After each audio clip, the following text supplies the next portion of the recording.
ഒരു ദിവസം ഹബീബായ റസൂലുള്ളാഹി സ്വല്ലല്ലാഹു അലൈഹി വസല്ലമ തങ്ങളുടെ അടുക്കൽ ഒരാള് വന്നുകൊണ്ട് പറഞ്ഞു, നബി, സാമ്പത്തികമായിട്ട് ഞാൻ വലിയ പ്രയാസത്തിലാണ്, വലിയ ഞെരുക്കത്തിലാണ്, വല്ലാത്തൊരു ബുദ്ധിമുട്ടിലാണ്. അതുകൊണ്ട് എന്റെ സാമ്പത്തികമായിട്ടുള്ള ബുദ്ധിമുട്ടുകൾ മാറാൻ അവിടെ എന്തെങ്കിലും ഒരു പരിഹാരം പറഞ്ഞു തരണമെന്ന് മുത്തുനബി സ്വല്ലല്ലാഹു അലൈഹി വസല്ലമ തങ്ങള് ആ വ്യക്തിയോട് പറഞ്ഞു, നീ സുബ്ഹിയുടെ സമയത്ത് സുബ്ഹാനല്ലാഹി വബിഹംദിഹി സുബ്ഹാനല്ലാഹിൽ അസീം വബിഹംദിഹി അസ്തഗ്ഫിറുല്ലാഹ് എന്ന ദിക്ർ 100 തവണ ചൊല്ലുക. അങ്ങനെ ചൊല്ലിക്കഴിഞ്ഞാൽ സമ്പത്ത് നിന്നെ അന്വേഷിച്ചു വരുമെന്ന്.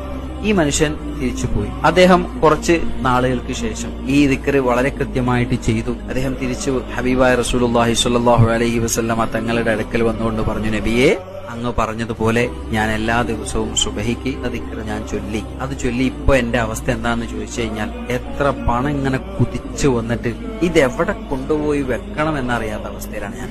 അത്രമാത്രം പണം എന്റെ അടുത്തേക്ക് വന്നിട്ടുണ്ട് എന്ന് ആ മനുഷ്യൻ ഹബീബായ റസൂലുള്ളാഹി സ്വല്ലല്ലാഹു അലൈഹി വസല്ലമ തങ്ങളോട് പറയാണ്.